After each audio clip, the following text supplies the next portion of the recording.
Hey guys, and welcome back to the channel. My name is D-Free, and for today's video we're going to be taking a look at the new boost mechanics in PvP and talking about the way that this is going to impact the gameplay going forward. So if you guys enjoyed today's video, hit the thumbs up and subscribe for more content. And that being said, let me know in the comment section down below what your favorite change in the new update is. There's a lot, not just this, but there's a lot. I mean, like even like visual changes, like the login screen look different, just different things. There's the automatic upgrade, or the guaranteed upgrade, excuse me, for equipment. There's a lot that was added into this update. It's one of the most massive updates Legends has ever done. Like once a year they do one really big patch, and this one is pretty awesome. So let me know what you guys are excited about the most, and let me know what characters you guys are excited to be seeing in PvP.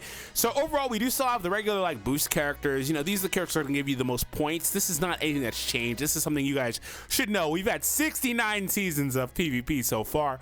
You should know all about this. There are no changes here. The rating rewards, I don't know if these have changed or not. It's been a while since I've even looked at them, but I don't think they have. Nonetheless, the tier system. The tier system is something that you can equate to what was in Tournament of Power so far, so you guys should have some familiarity with it. But let's take a look at how it's broken down. So these are the Z tier characters. Boy, oh boy, that's going to confuse a lot of people. You see hero characters and trashy Sparkings and stuff. Yellow Pycon, ladies and gentlemen. Can't see his details. Yellow Pycon, guys. S tier, this is how things are looking here. So there's some more older characters that I guess you could still have a tiny bit of success with. Like, I don't know. Maybe not, but there's some fun ones in here that had their day in the sun, right? Tier A, I guess, is where you're going to see some more ones you could, I guess, decently have fun with. Yeah, like Blue Nappa's in here, not an older character. You could still have some fun with him. Obviously, a newer character anyway. You have Coat Vegeta there. Some other ones in here, some of the newer characters. Even Kaba. Oh, well, Kaba without a Zenkai is a little different than Kaba with the Zenkai. Not just because of the kit, but because the boost system functions differently. Here's Tier B. And these are a lot more well-known characters. You're gonna start to see a lot more well-known characters. In fact, I'm surprised that Super Vegito's over here. Who was using Super Vegito? Like seriously, who was using Super Vegito? I don't know who was using Super Vegito prior. We'll talk about what I mean in a second. And then Tier C is where you're gonna see your main meta characters, the ones that are used a lot. What? Wait a minute. Why are there even heroes here? Okay, all right. So this is long story short, these lists are fluid. They're not going to stay the same. They will change.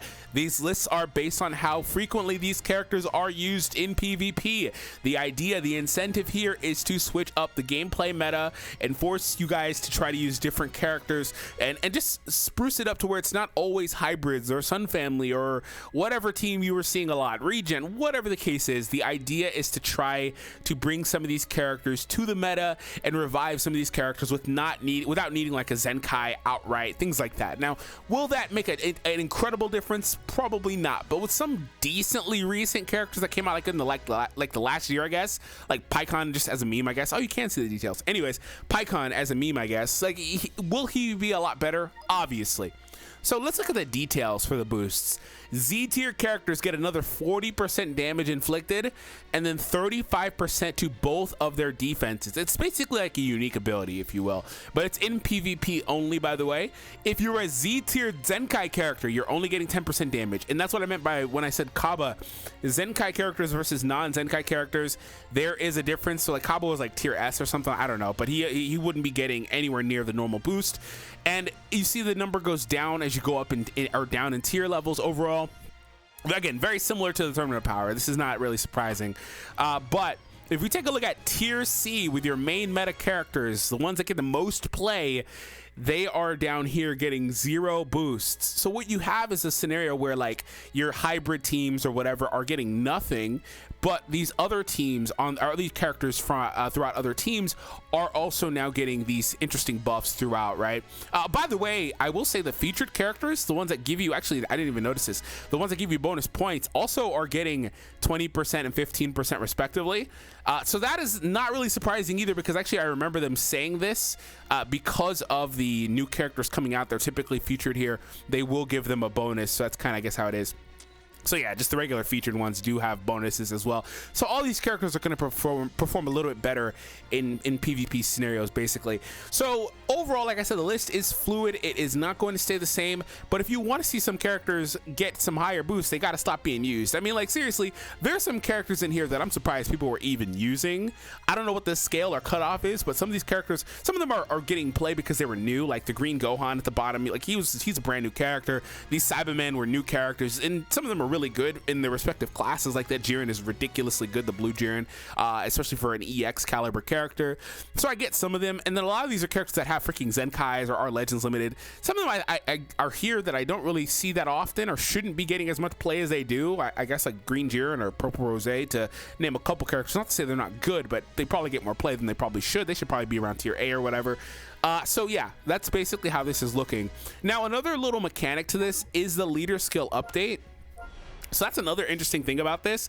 So currently, I mean, this just applied whatever was there. I didn't really do that intentionally, but the leader skill update is now live in the game. So what happens now with the leader skill mechanic is you have a scenario where you could be building fun teams, and you want to definitely keep the tier system in mind. Let's go to a character that I saw.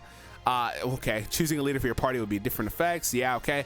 We already know how this works. So yeah, I'll be doing a lot of videos of this, by the way. It's a very fun mechanic. So a character that I saw was getting some play overall. Not really play, but was a higher boosted character. Was Green Bardock. So we're gonna go ahead and just fish for Green Bardock in here. Order received, he should be towards the bottom. We're gonna set him in the leader slot. I mean, there's not really a ton of reason why. I can just run like a Saiyan team. Like, he's not the most diverse option for that. Bear with me. I'm just doing this for the purpose of the video. We'll look for Team Bardock and just build a full-on Team Bardock. You know what I'll do? Actually, I'll switch there. That's the right play. Because his Super Saiyan buff will apply to the rest of the team, even though they're not Super Saiyan. It's so awesome. I love that so much. If I recall correctly, the new ones have great Z abilities. The other ones are just kind of outdated or whatever. But we'll auto select equipment, whatever. I don't really care about any of that right now. Also, there should be there's a recommended feature, so it gives you the best ones available, like that people are using the most on these characters. That's pretty cool. Like, this is really cool. Like, there's a lot that got added here, but I don't really care a ton about that. So the details for the party are as follows.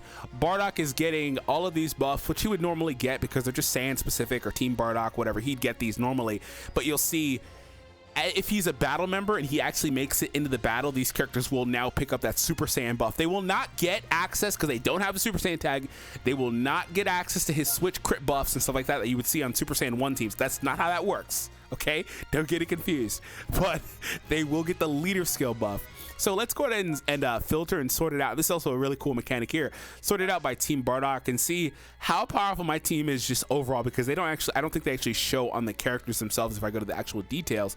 At least not in the outside of PvP environment. Dude, I just saw it. I just had it literally on the other menu. There it is. So he's the only one here, ironically. Okay, well, I'm not surprised if he's here. Yeah, I'm not surprised about that. But the rest of them are hovering around this area. I'm actually kind of surprised Green Bardock is the only one here, considering how outdated he is. He does need a lot more than that. But you have a scenario where my characters are also on top of the leader skill update, getting access to the extra boost from that, including the boost mechanic. They're going to function this type of team, and this is the idea. Between these two mechanics, this type of team will be better than they were just naturally. Are they going to be a team that is going to rip apart the meta? No, not at all. But the diverse option, the fact that this is even an option, is the design choice, right? And I know some people are going to be upset about this because they can't just steamroll as easily. You'll still steamroll, don't get me wrong. You can't steamroll as easily because the characters just automatically are going to be better. But you will be fine, like with your teams that you've been using overall. What I really want to see here is how this impacts the game going forward, because the characters that get used more, obviously, will have their tiers shift around. The characters that are used less will obviously go up to a higher tier overall, tier Z, whatever. I'm really surprised about the Team Bardock members being anywhere but tier Z, except for the blue Bardock, because I understand him being all the way here. That wasn't a surprise whatsoever. Anyways, so like the way that impacts the new characters that come out as well, they will have the boost in the following PvP season because they don't automatically have it. It's typically the following season, but overall, though, I think it's a good mechanic, and we really just kind of need to see how this it functions. So what I can tell you, though, is in terms of my content, to wrap up here, this actually really opens the door for some really cool team ideas. And no, I'm not expecting to freaking take Blue Krillin, for example, because he's on the list and I see my boy. I'm not expecting to take Blue Krillin into every freaking match and just win. I don't think that's going to happen. But I do think that the idea of taking some characters that, like Red Pycon, like I think he's a character that maybe a decently bit polarizing option here with more tankiness, more damage. I think that's interesting. So let me know what you guys think overall, and we have a lot of different fun ideas coming on the way because of this mechanic and the leader skill update. I can't stress enough, the leader skill update is pretty freaking awesome. I just showed you a very rudimentary option, but like there's a lot of fun stuff you can do with the leader update. So stay tuned for that. Thank you all for tuning in. Hope you guys enjoy, and I'll see all of you in the next video.